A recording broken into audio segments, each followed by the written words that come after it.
Salut les gars, j'espère que vous allez bien. On se retrouve pour une petite vidéo, je pense assez courte. Je vais vous présenter trois manhwa, mangas, bref, tout ce délire-là euh, que moi j'ai apprécié. C'est des choses qui sont assez nouvelles, en tout cas, qui n'ont pas énormément de chapitres. Donc j'ai pu juste, avec les chapitres que j'ai, voilà, découvrir cet univers, ce genre de choses. Et donc maintenant je vais vous les présenter parce que moi je les ai vraiment appréciés.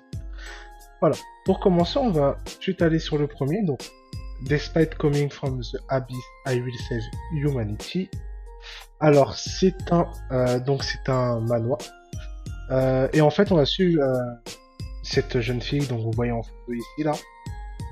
On va suivre cette jeune fille qui s'appelle qui, alors, on l'appelle enfin au début, on va l'appeler la petite Hild ou Idol, je sais pas comment ça se dit. Et en fait, au tout début du chapitre, je vous raconte juste le premier chapitre, pas trop aller lent. Au tout début du premier chapitre, on va la voir en fait se faire courser par des gens qui veulent la tuer.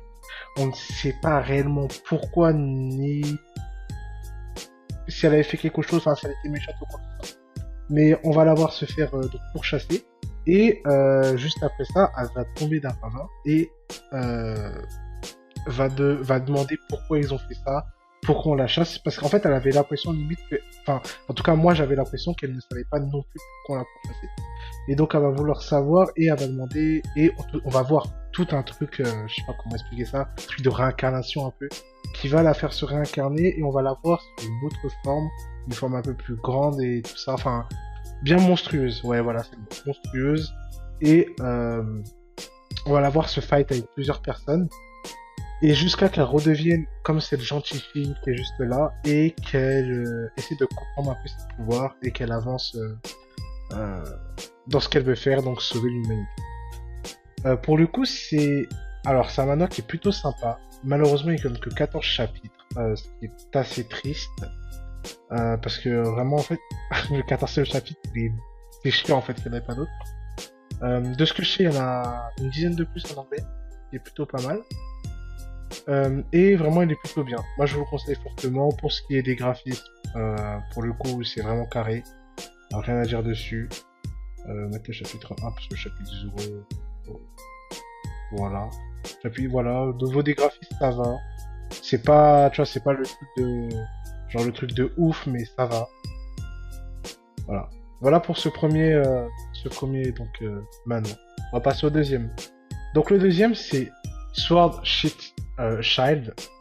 Alors celui-là, j'ai découvert très très récemment, pour le coup, je le connaissais pas du tout. Et en fait, on va suivre Bira, qui est qui est un gosse en fait, si vous voulez, qui vit dans la nature avec son grand-père. Et son grand-père, au bout d'un moment, va lui dire en fait, reste là, et son grand-père va disparaître. Donc notre gars, donc Bira, va attendre encore et encore et encore pendant quelques années, je sais plus exactement combien, mais quelques années.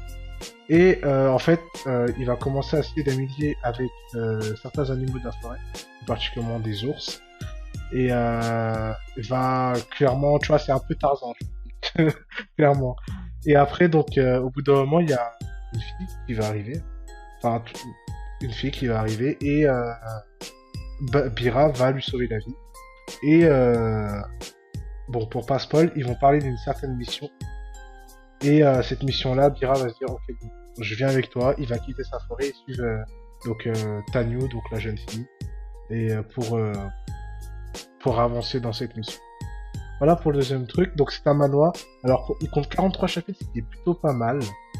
Euh, Au niveau de tout ce qui est graphisme, tout ça, moi je trouve ça plutôt propre. S'il te plaît, chapitre. Merci. Moi je trouve ça plutôt propre. On va se donner des graphismes. Hop, voilà. Moi je trouve ça plutôt carré. Je trouve même plus beau que le premier d'ailleurs. Et puis voilà.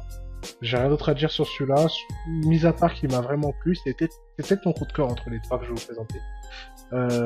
Et puis voilà. Voilà, voilà. On va passer maintenant au troisième. Alors c'est The Ice Blade Magician Rule Over the World. Bien sûr, il y aura tout dans la description. C'est un manga pour le coup. Enfin, romance. Entre guillemets, parce que pour l'instant la romance elle est pas vraiment. Bon, en tout cas, je la vois pas réellement.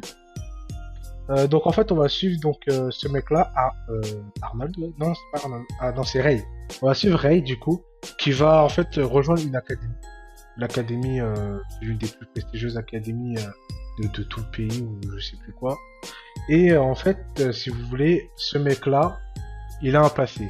Il a un passé qui est pas très joyeux, si je peux me permettre.